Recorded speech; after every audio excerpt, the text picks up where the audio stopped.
আসসালামু আলাইকুম রহমতুল্লাহ। আল আহাদ সেন্টার থেকে আপনাদেরকে স্বাগতম। গত পর্বে আমরা সূরা আল ইমরানের 156 থেকে 165 নং আয়াতের বাংলা অনুবাদ ধারাবাহিকভাবে আপনাদের সামনে উপস্থাপন করেছিলাম। আজ আমরা সূরা আল ইমরানের 166 থেকে 175 নং আয়াতের বাংলা অনুবাদ ধারাবাহিকভাবে আপনাদের সামনে উপস্থাপন করব ইনশাআল্লাহ। আউযু বিল্লাহি মিনাশ শাইতানির রাজিম। বিসমিল্লাহির রহমানির রহিম। যেদিন দল পরস্পর সম্মুখীন হয়েছিল সেদিন তোমাদের উপর বিপদ হয়েছিল, তা আল্লাহর আদেশক্রমে এবং মুমিনদেরকে জেনে নেয়ার জন্য।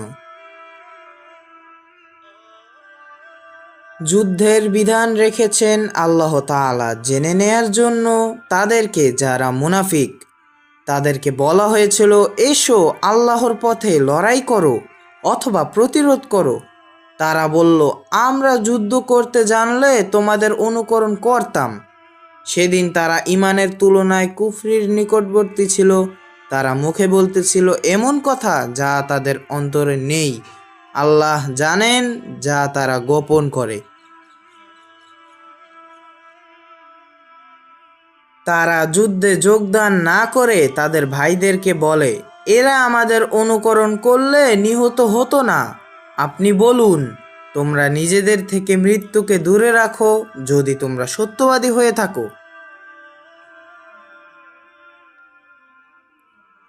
যারা আল্লাহর রাস্তায় নিহত হয়েছে তোমরা কখনো তাদেরকে মৃত ধারণা করো না, বরং তারা রবের নিকট জীবিত, তাদেরকে জীবিকা সরবরাহ করা হচ্ছে।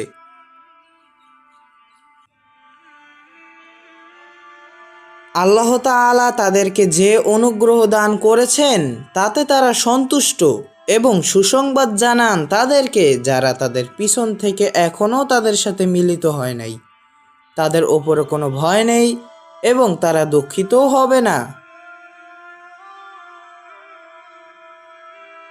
তারা সন্তুষ্ট আল্লাহর দানে এবং আল্লাহর অনুগ্রহে। নিশ্চয়ই আল্লাহ মুমিনদের কর্মফল নষ্ট করবেন না।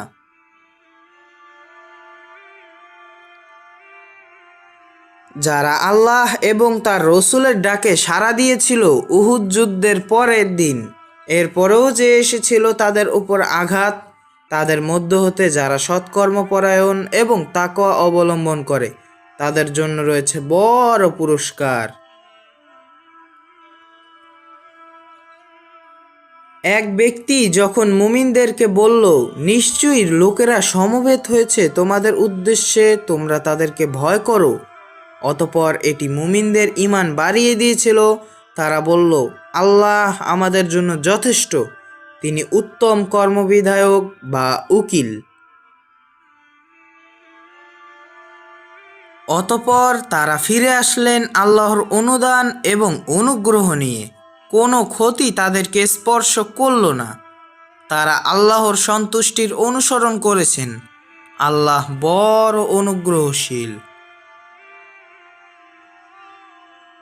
এ হচ্ছে তোমাদের শয়তান, যে তোমাদেরকে তার বন্ধুদের ভয় দেখায়।